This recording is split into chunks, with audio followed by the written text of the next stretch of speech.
Hey, it's Ted Russ back again. Remember these guys? They're not pulling up on the, there we go, Toto. Hold the line. Back in the, whoa. I don't know, guys, 70s or 80s? Late 70s? Early 80s? I don't know. Hey, we're going to try something really new this time. I don't even have any notes written down, okay? I just push the record button and we'll start smoking weed. All right.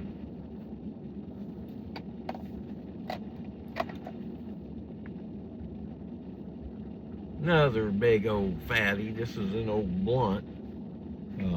They call them blunt. I don't know the difference. I think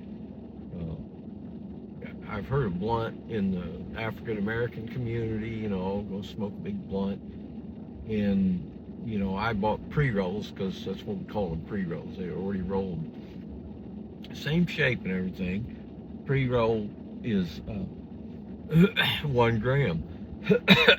The blunt is 1.5 grams, so there is a difference,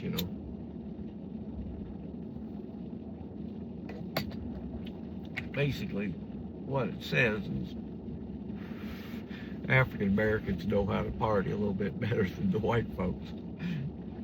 Us white folks are torching up a 1 gram joint, and they're torching up a gram and a half.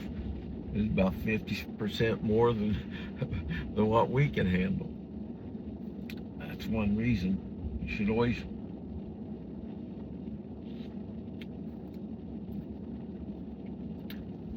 if you're going to just be in an area temporarily, always look for a black neighborhood. Middle class black neighborhood. These are going to be the most friendliest people. I was in the area up there on West 38th Street, somewhere back in that area. Off of 38th or 30, maybe 34th or something. But I was just renting a room up there in Indy. It's like 2.5 hours from where I was living at the time. But I wanted a little getaway place, hang out and whatnot. Get away from the old lady. And so anyway, I got this room up there. This Chinese lady. And she's like, she said something regarding, I had not even noticed, honestly. I had not noticed the racial makeup that much. I noticed, there's a few African Americans here, but I didn't notice the lack of white folks. That didn't cross my mind. And then I'm living here, I'm renting the room off of an Asian lady. And she said something about, I didn't really know this was a black community when I moved in. I don't like living here amongst black people. And I said, well, that's kind of a racist thing to say. And she said, well, it's because they maintain their yards and their houses and everything so immaculate that it makes hers look like shit. Hers is below my standards. My standard is, like mow and trim whenever it gets looking shaggy. I never was one of them, it's got to be once a week or, in April when it's really growing, it's like you got to mow it on Wednesday too, Saturday when you're off and Wednesday evening when you get home. So anyway, she taught me, and she alerted me to the fact that Ted, you are living in an African American community. And like right across the street one time, the girl lived there. Well, I didn't see any guys around, so this girl's maybe 35, maybe, I don't know. Got kids, maybe her kids are 10 or 15, which means she might be 30s or something. But you know, I saw her out there talking to her friend in the street, talking to her friend in the car, and I said, "How you doing, neighbor?" And my God, you know, one thing about black folks, they've got the time and the desire to talk. They'll talk to you. They're like farmers out in Indiana. That's the way it was in the farming community when I grew up. You know, if me and Dad were going to go to town to get a load of, maybe get some bags of feed for our pigs and whatnot, we'd start down the road, and if there was a farmer coming up the other way and they recognized each other, and Dad, oh, I got to stop this guy and ask him about this. Well, we might not get our pig feed that night. They might sit there in the road talking for 2 hours about everything under the sun. And it's a beautiful time. You still find it a little bit, you know, it's not in the white community anymore. It's not in the farming community anymore. Hell, it's in the Amish community, it's there. Yeah. And as I found out, in the African American community, yeah, they've preserved a lot of things. Culturally, they've preserved a lot more than what white folks have. And probably because once they were here in America, you're here and you're black, you're kind of considered a brother, you know, with all the other blacks, even though you may have originated from different countries or took different paths to get here.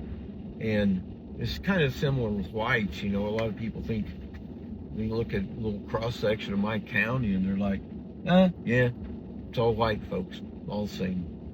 Well, no, there's Germans down in Jasper who are white, Catholic, and in my little town, it was mostly Protestant. So you're talking about British folks. You know, people with the names like Washington and Breckenridge, and you know, these kind of distinguished sounding English names. Or Rusk, you know, my last name. It's like, it's a British name. It's Welsh, is what my grandfather told me. But, you know, everybody in the Midwest, you know, they're all white. If you know, cut their hair all the same and shaved them and everything, they're all going to look the same. But the Amish, even though they're from up around Swiss-German border, totally different than the Germans down in Jasper and the ones that were up in Indianapolis. And then you got Vincennes. That was a French town. So there's a lot of people with French names too. More recently, Spanish. You know, a lot of Spanish pretty much everywhere in America now. And we'll be looking back on all of this 50 years from now, and we'll be saying, oh yeah, that's the, well, I hope we call it by the right name.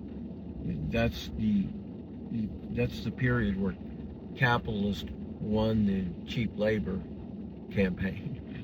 Yeah.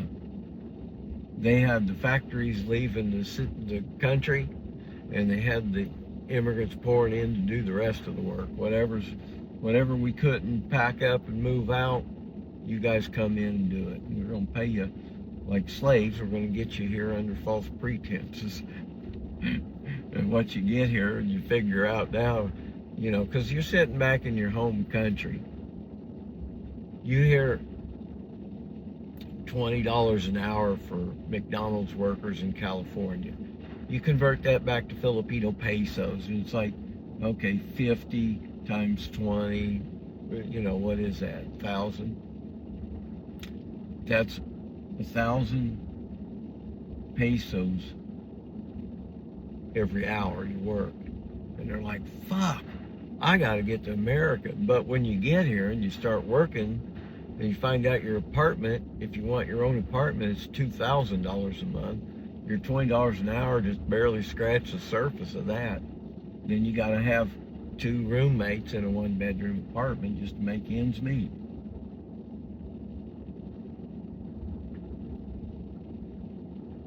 So,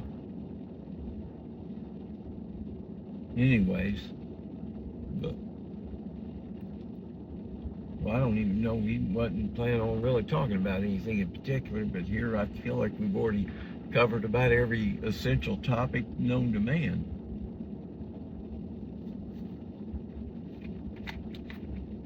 So what I would say, here's my little take on all this. One thing I've learned about life, when they tell you there's a race war and that white folks don't like black folks and black folks don't like white folks, because that's what they tell us. We assume it from the start. We assumed black people don't like white folks, so we usually give them their distance. But as I got older, I realized no, it's not really like that at all. In fact, black folks are more likely to keep talking, and carry a conversation on for minutes. In a big city, I mean, if you get somebody to stand and talk for 5 minutes, you've really accomplished something, because everybody's in such a fast pace,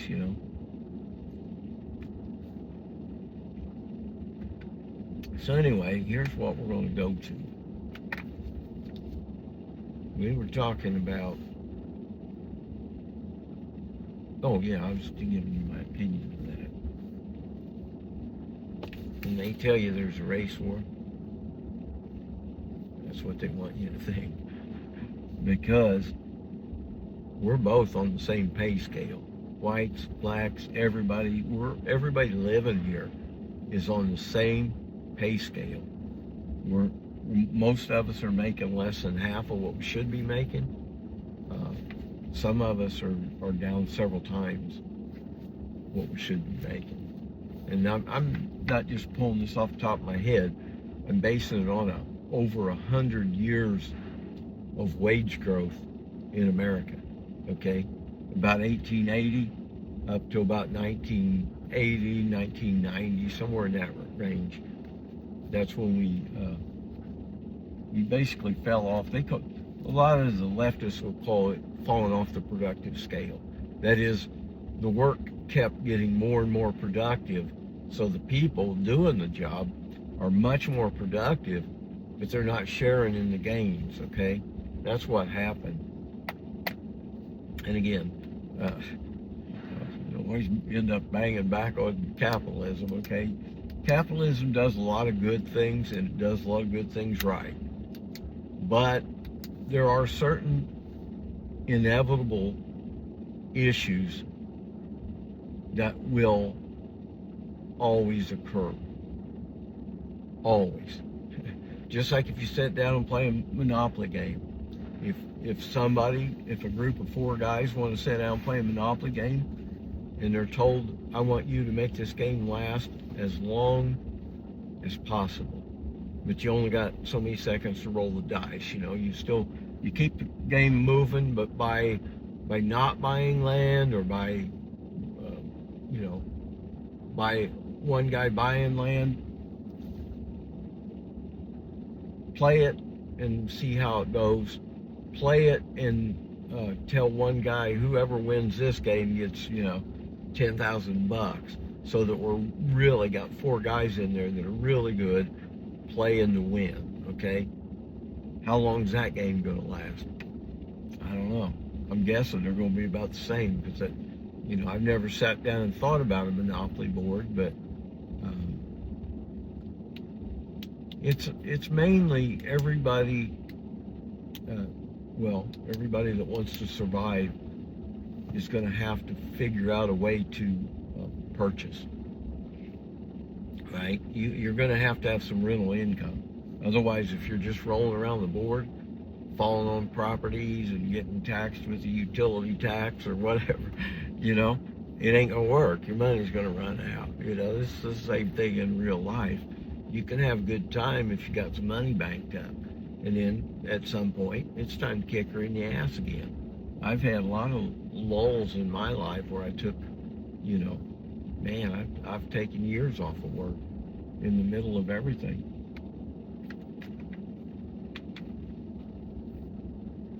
So,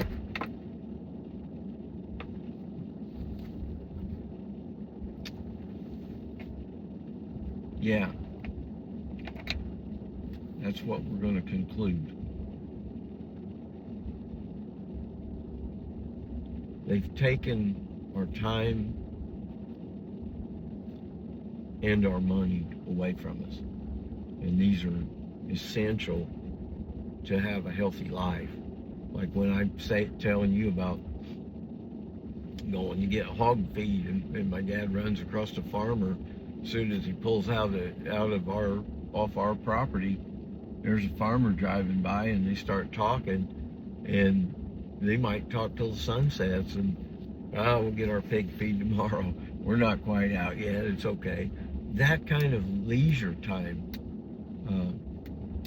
that's what's missing. That's what's missing.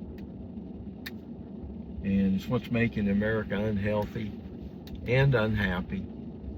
And, yeah. America needs to, here'd be a good policy. Let's do this, Medicare for all thing, and then let's send everybody out a voucher for a massage at one of the massage parlors. You know, the Chinese will like that. President Xi's going to be our best friend. Okay, he'll be rubbing us the right way. You know, we need to. In all honesty, it'd be a hell of a lot cheaper if we were just friends with the Russians and the Chinese, the Soviets, actually, as I call them. You know, we were on the same side in World War II. As soon as we got the war done, we should have been celebrating with each other. And last year was the big event. I think that was 80 years in Moscow. 80-year anniversary of beating Hitler together. And there's President Xi, there's Vladimir Putin, and I'm like, where the fuck's our guy?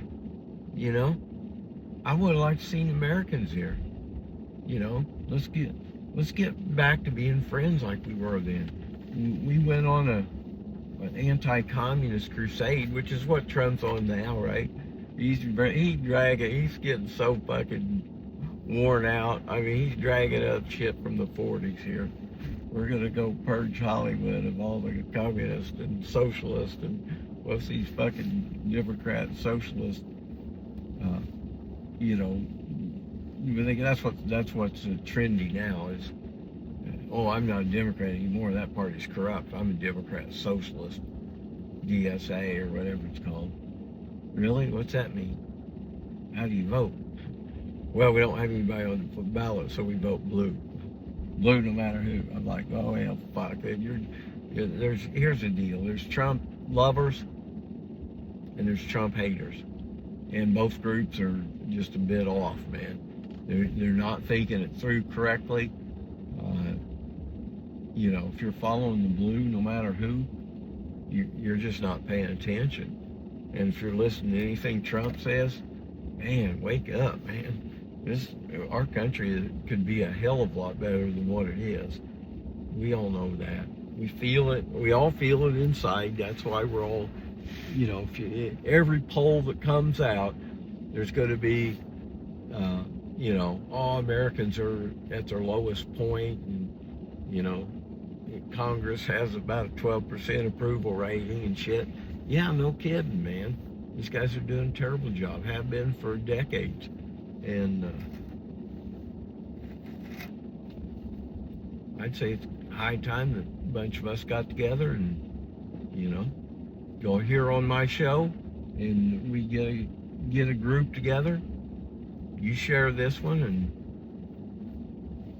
share it with like-minded people, and Yeah, we'll get some change. We'll get change. I can tell you that.